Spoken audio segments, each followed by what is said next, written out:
నమస్కారం, ప్రవాహ మీడియాకి స్వాగతం. హెడ్లైన్ చూద్దాం.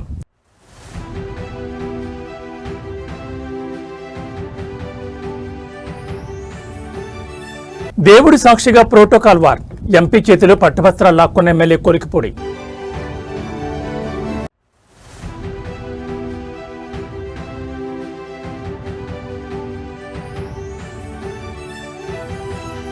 తెలంగాణ హైకోర్టుకు బాంబు బెదిరింపులు, తనిఖీ చేస్తున్న బాంబు స్క్వాడ్.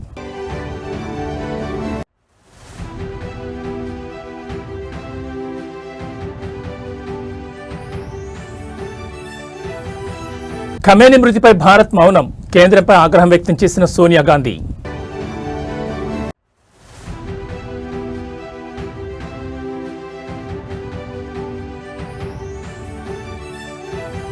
కొనసాగుతున్న ఇరాన్ దాడులు, రియాద్లో యుఎస్ ఎంబసీ టార్గెట్.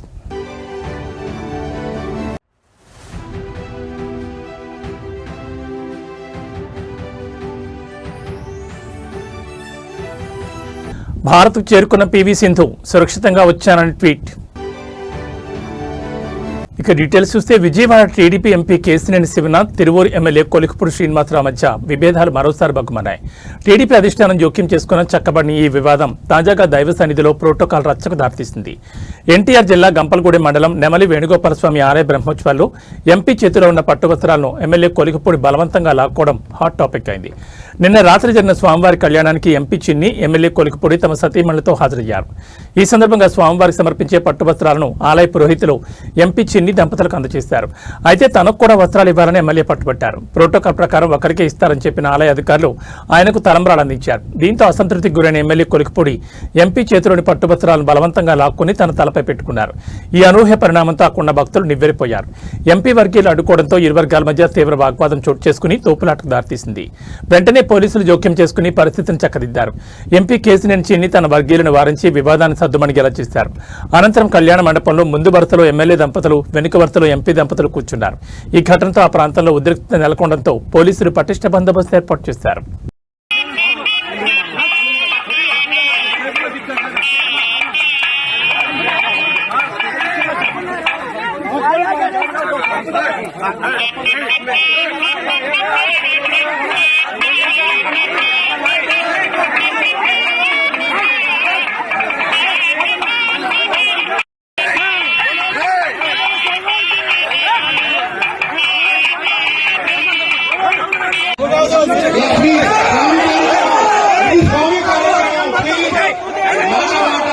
స్వామి కార్యక్రమం మనమంతా ఈరోజు ఈ కళ్యాణం జరిగించడానికి దయచేసి ఎవరు కూడా మాట అనుకోవద్దు.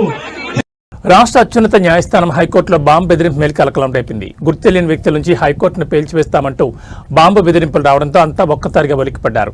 సమాచారం అందుకున్న పోలీసులు బాంబు డిస్పోజబుల్ స్క్వాడ్, డాగ్ స్క్వాడ్తో హుటాహుటిన హైకోర్టు చేరుకున్నారు. కోర్టు ప్రాంగణంలో అనుమానం వచ్చిన ప్రతి వస్తువును క్షుణ్ణంగా తనిఖీ చేస్తున్నారు. అదేవిధంగా ముందు జాగ్రత్త చర్యగా కోర్టు సిబ్బందిని, న్యాయవాదులను, భద్రతా సిబ్బంది అప్రమత్తం చేశారు. న్యాయమూర్తుల ఛాంబర్లు, కోర్టు హాళ్లు, రిజిస్ట్రీ కార్యాలయంతో పాటు పార్కింగ్ ఏరియాలో ముమ్మరంగా గాలింపు చర్యలు చేపడుతున్నారు. తనిఖీలు పూర్తయ్యే వరకు ఎవరూ లోపలికి రావద్దని అధికారులు సూచించారు. అవాంఛనీయ ఘటనలు చోటు చేసుకోకుండా హైకోర్టు పరిసర ప్రాంతాల్లో భద్రతను మరింత కట్టుదిట్టం చేశారు.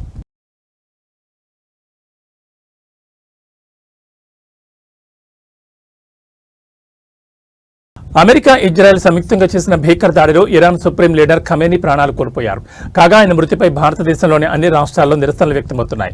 కాంగ్రెస్ పార్టీ నేతలు కూడా ఆయన మృతికి సంతాపం తెలుపుతున్నారు. కానీ భారత ప్రభుత్వం ఇప్పటి వరకు ఆయన మృతిపై ఎటువంటి ప్రకటన చేయలేదు. దీనిపై కాంగ్రెస్ పార్లమెంటరీ పార్టీ అధ్యక్షురాలు సోనియా గాంధీ స్పందిస్తూ తీవ్ర ఆగ్రహం వ్యక్తం చేశారు.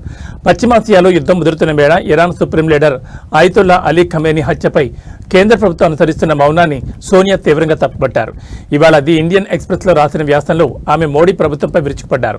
ఒక సార్వభౌమ దేశాధినేతను లక్ష్యంగా చేసుకుని చేసిన ఈ హత్యపై భారతదేశం మౌనం వహించడం తటస్థ కాదని, అది మన విదేశీ విధానం యొక్క విశ్వసనీయతను దెబ్బతీసే బాధ్యత రాహిత్యమని ఆమె పేర్కొన్నారు. అంతర్జాతీయ నియమాలను తొంగలో తొక్కి సాగుతున్న ఈ దాడులపై పార్లమెంట్ బడ్జెట్ సమావేశాల 2వ విడతలో ప్రభుత్వం సమాధానం చెప్పాలని, దీనిపై బహిరంగ చర్చ జరగాలని ఆమె డిమాండ్ చేశారు. ప్రపంచ దేశాలు ఇరాన్కు అండగా నిలుస్తుంటే భారతదేశం తన నైతిక బలాన్ని కోల్పోవడం ఆందోళనకరమని సోనియా ఆవేదన వ్యక్తం చేశారు.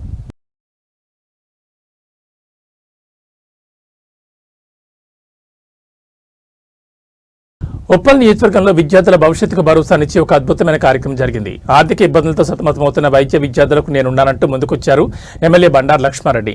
బిఎల్ఆర్ చారిటబుల్ ట్రస్ట్ ద్వారా ఆయన చేస్తున్న ఈ విద్యా యజ్ఞంలో నేడు మాజీ మంత్రి హరీష్ రావు పాల్గొన్నారు.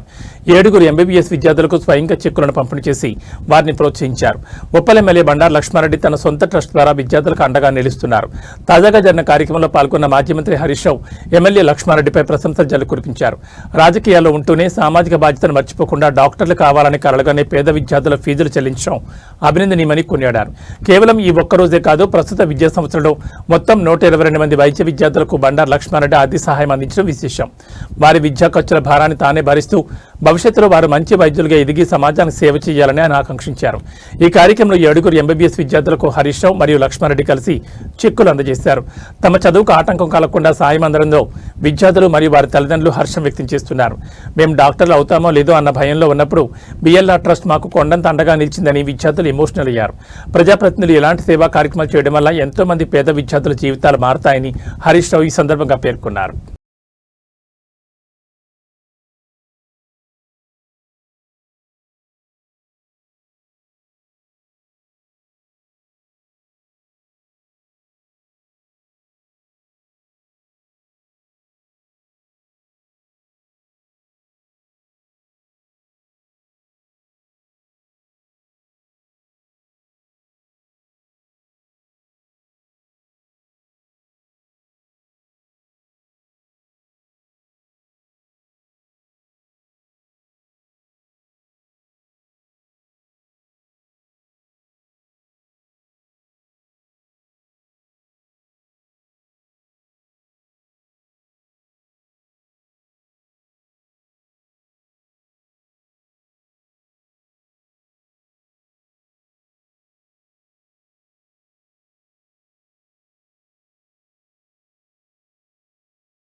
జగిత్యాల రైతు బజార్లో 22వ వార్డు ఇండిపెండెంట్ కౌన్సిలర్ భర్త ఏసీఎస్ రాజు మద్యం మత్తులో హంగామా సృష్టించారు.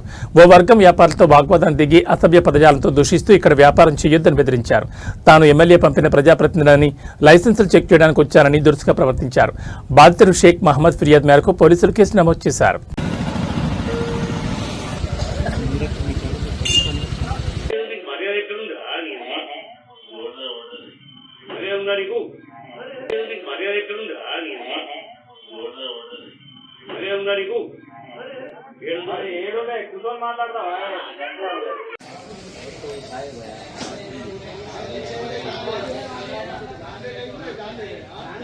లేదు ఇవన్నీ తరపున ప్రజాప్రతినిధి మీరు ఓకే చెప్పింది అర్థమైంది కానీ ఇలా మార్కెట్ కమిటీకి ఒక చైర్మన్ ఉన్నారు. అరే రమ్మన్న మోయిన్ వచ్చినాక వాళ్ళు మాట్లాడుతున్నారు. ఇది మీకు సంబంధించిన విషయం మాట్లాడతారంటే ఏంటలేరు సార్, మీకు సంబంధం లేని విషయం సార్.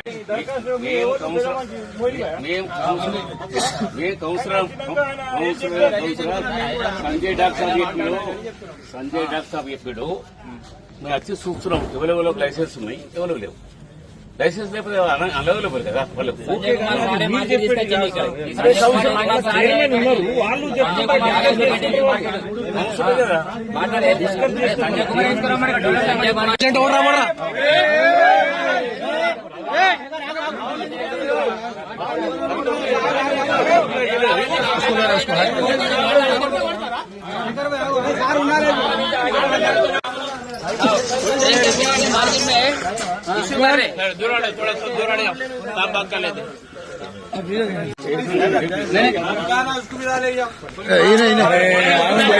साथ में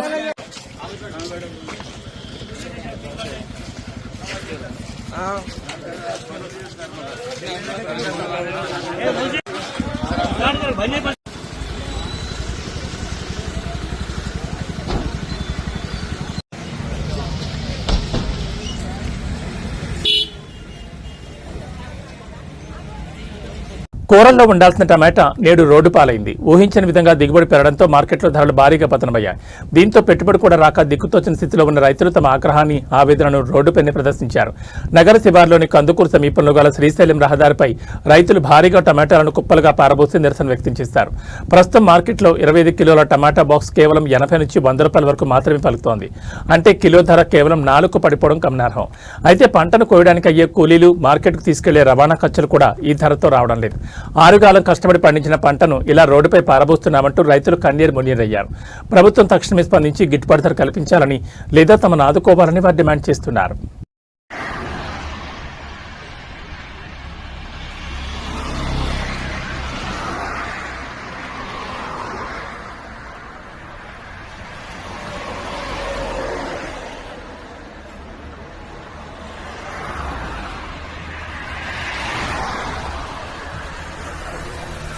తమ సమస్యల పరిష్కారం కోసం విజయవాడలో ఆందోళన చేస్తున్న అంగన్వాడీల పట్ల పోలీసులు పాశవికంగా ప్రవర్తించారు. మంగళవారం తెల్లవారుజామున పోలీసులు పెద్ద ఎత్తున శిబిరంలోకి చొచ్చుకొచ్చి వేలాది మందిని మూకమ్మడిగా అరెస్టులు చేశారు. టెంట్ కూల్చేసి లైట్లు ఆపేసి మహిళలను బలవంతంగా ఈడ్చుకుంటూ బస్సులోకి ఎక్కించారు. నిద్రపోతున్న అంగన్వాడీల మీద పోలీసులు జులుం ప్రదర్శించారు. ప్రభుత్వ చర్యలపై అంగన్వాడీలో తీవ్ర ఆగ్రహం వ్యక్తం చేశారు. ప్రభుత్వానికి వ్యతిరేకంగా నినాదాలు చేశారు. ఈ సందర్భంగా అంగన్వాడీ మహిళలు మాట్లాడుతూ అధికారంలోకి రాకముందు చంద్రబాబు తమకు ఇచ్చిన హామీని అమలు చేయాలని కోరామన్నారు. దీక్ష శిబిరంపై వందలాది మంది పోలీసులతో దాడి చేయించారని, నిద్రపోతున్న వారిని లేపి అరెస్టులు చేయడం దుర్మార్గమన్నారు. అరెస్ట్ చేసిన అంగన్వాడీ నాయకులను, కార్యకర్తలను వెంటనే విడుదల చేయాలని డిమాండ్ చేశారు. అంగన్వాడీ యూనియన్ నాయకులతో వెంటనే చర్చించి తమ న్యాయమైన వేతనాల పెంపుదల డిమాండ్ పరిష్కరించాలని కోరారు.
బ్యాడ్మింటన్ స్టార్ పీవీ సింధు క్షేమంగా భారత్ చేరుకున్నారు. ఈ మేరకు సింధు ఎక్స్లో పోస్ట్ చేశారు. పీవీ సింధు దుబాయ్కి వెళ్లి గత కొన్ని రోజులుగా చిక్కుకునిపోయారు. ఇరాన్, ఇజ్రాయెల్ మధ్య యుద్ధం కారణంగా దుబాయ్ ఎయిర్పోర్ట్ను కూడా మూసివేయడంతో పీవీ సింధు దుబాయ్లోనే ఉండిపోవాల్సి వచ్చింది. అయితే పీవీ సింధు నేడు క్షేమంగా బెంగళూరు ఎయిర్పోర్ట్కు చేరుకున్నారు. తాను క్షేమంగా బెంగళూరు చేరుకున్నారని, 2 రోజుల విశ్రాంతి తీసుకున్న తర్వాత అన్ని విషయాలు మాట్లాడతానని పీవీ సింధు చెప్పారు. దుబాయ్ ఇంటర్నేషనల్ ఎయిర్పోర్ట్ సిబ్బందికి, అధికారులకు పీవీ సింధు ఈ సందర్భంగా కృతజ్ఞతలు తెలిపారు.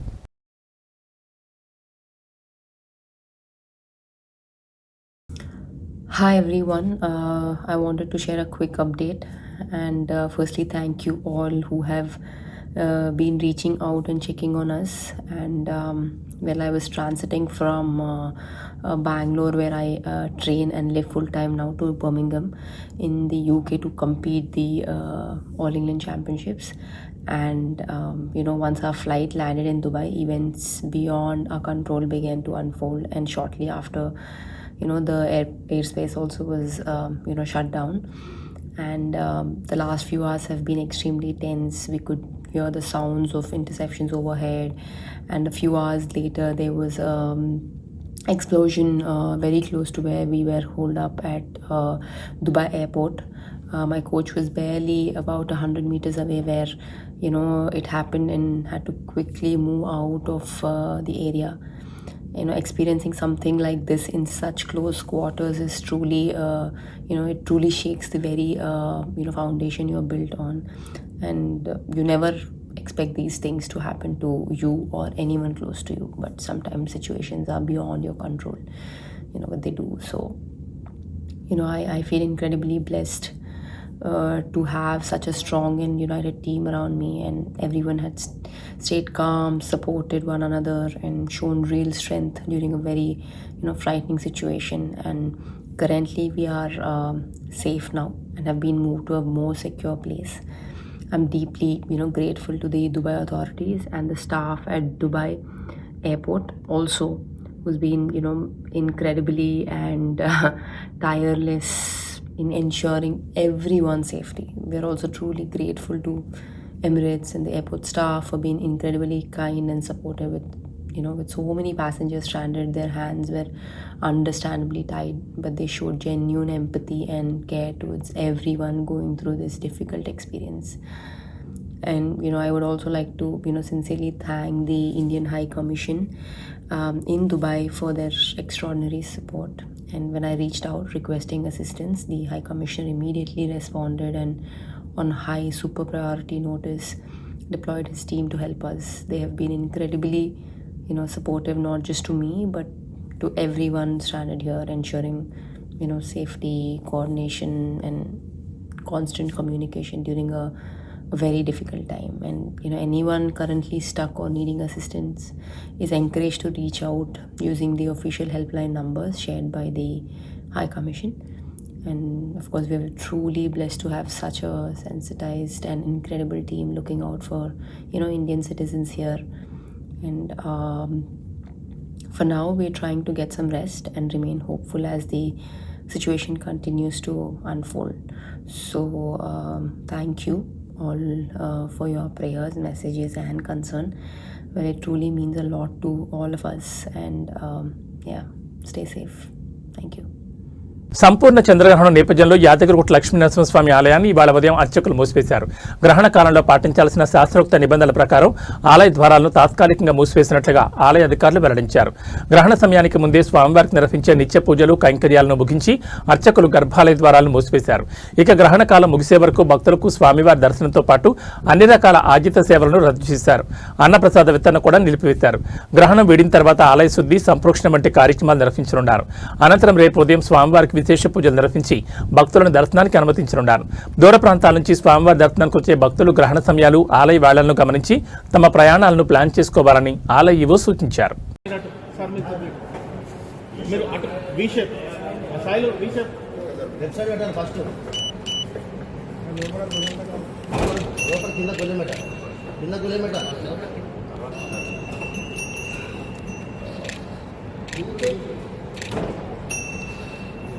ఇవాళ చంద్రగ్రహణం కారణంగా తిరుమల శ్రీవారి ఆలయం సుమారు 10 గంటల పాటు మూతపడనుంది. భక్తుల రద్దీ ఎప్పుడు కళకళలాడి తిరుమల కొండ గ్రహణం వేళ భక్తులు లెక్క వెలవెలబోతోంది. మంగళవారం మధ్యాహ్నం 3:20 ప్రారంభమై సాయంత్రం 6:47 వరకు చంద్రగ్రహణం ఉండనుంది. ఆగమశాస్త్ర నియమాల ప్రకారం గ్రహణం ప్రారంభానికి 6 గంటల ముందుగానే ఆలయ ద్వారాలను మూసివేయడం ఆనవాయితీ. ఈ నేపథ్యంలో తిరుమల తిరుపతి దేవస్థానం నేడు ఉదయం 9 గంటలకే శ్రీవారి ఆలయ గర్భాలయ తలుపులను మూసివేసింది. గ్రహణం ముగిసిన తర్వాత రాత్రి 7:30 తలుపులు తెరిచి సంప్రోక్షణ, శుద్ధి నిర్వహించనున్నారు. అనంతరం రాత్రి 8:30 గంటల నుంచి భక్తులను సర్వదర్శనానికి అనుమతిస్తారు. ఈ సుదీర్ఘ విరామం కారణంగా తిరుమల మాడవీధులు, క్యూ లైన్లు భక్తులు లెక్క వెలవెలబోతున్నాయి. నిత్యం గోవింద నామస్మరణతో మారుమోగే తిరుమల గిరులు ప్రస్తుతం ఆధ్యాత్మిక నిశ్శబ్దంలో మునిగిపోయాయి. కాగా గ్రహణం ప్రభావంతో నేడు శ్రీవారి ఆలయంలో నిర్వహించే పలు విశేష సేవలను టీటీడీ రద్దు చేసింది. అష్టదళ పాద పద్మారాధన, కళ్యాణోత్సవం, ఊంజల్ సేవ, ఆర్జిత బ్రహ్మోత్సవం మరియు సహస్ర దీపాలంకరణ సేవలను పూర్తిగా నిలిపివేశారు. అంతేకాకుండా తిరుపతిలో జారీ చేసే ఎస్ఎస్డి టోకెన్లను కూడా మొన్న రద్దు చేసిన సంగతి తెలిసిందే. గ్రహణ సమయంలో అన్నప్రసాద వితరణ కేంద్రాలు కూడా మూసివేయనున్నారు. తిరుమలతో పాటు తిరుచానూరు పద్మావతి అమ్మవారి ఆలయం, గోవిందరాజస్వామి, కోదండరామస్వామి ఆలయాలు కూడా ఉదయం 9 గంటలకే మూతపడ్డాయి. రాత్రి పూజల అనంతరం తిరిగి భక్తులకు దర్శనం కల్పించనున్నారు.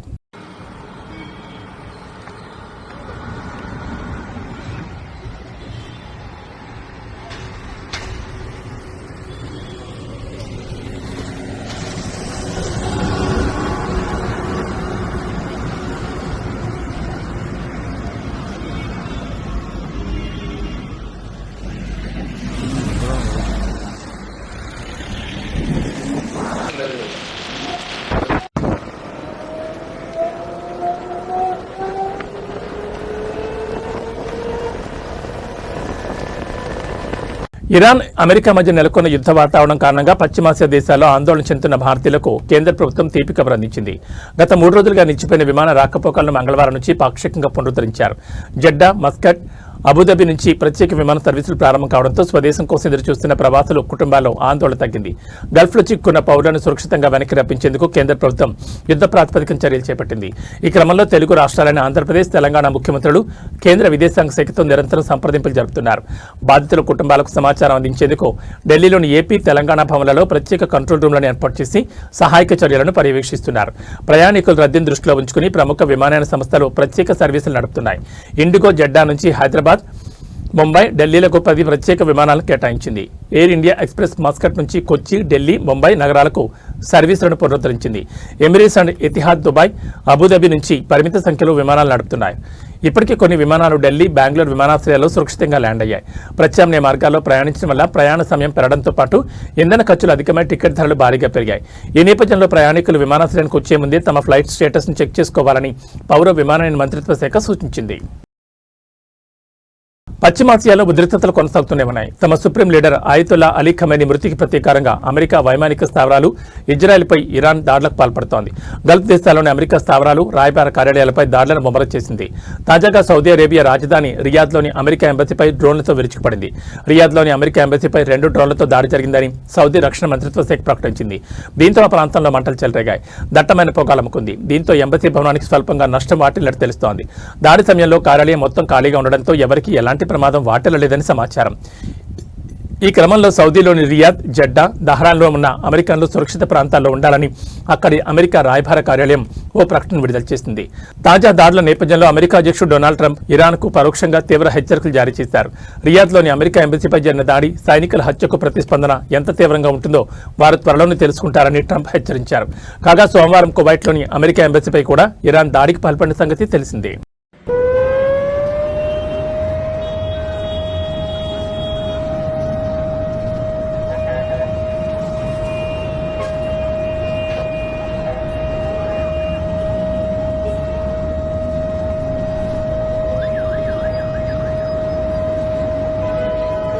న్యూస్ ముగించే ముందు హెడ్లైన్స్ మరోసారి.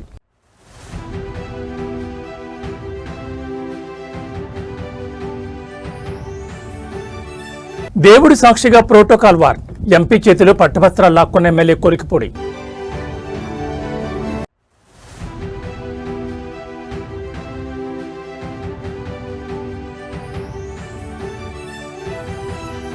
తెలంగాణ హైకోర్టుకు బాంబు బెదిరింపులు, తనిఖీ చేస్తున్న బాంబు స్క్వాడ్.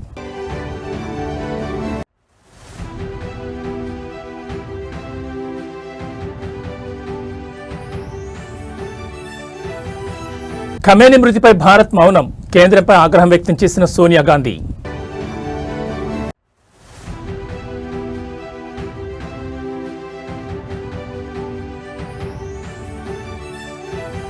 కొనసాగుతున్న ఇరాన్ దాడులు, రియాద్లో యుఎస్ ఎంబసీ టార్గెట్.